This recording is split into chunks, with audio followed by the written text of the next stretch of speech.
Όταν ο ένας λυγίζει, ο άλλος να στηρίζει, όχι να κρίνει.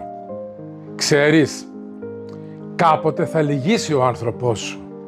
Θα κουραστεί, θα απογοητευτεί. Δεν θα είναι όπως τον ήθελες ή την ήθελες. Μην τον κοιτάξεις με μάτια όμως κριτικής. Μην πεις γιατί δεν αντέχεις άλλο.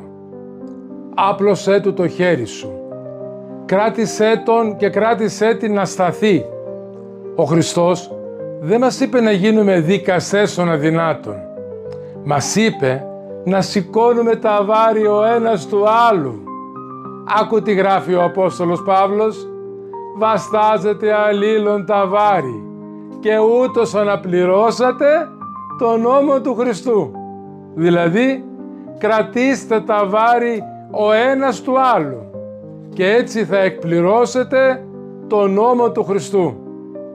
Μόνο έτσι η αγάπη μένει ζωντανή, όταν δεν ζητάει την τελειότητα αλλά δίνει δημιουργική στήριξη.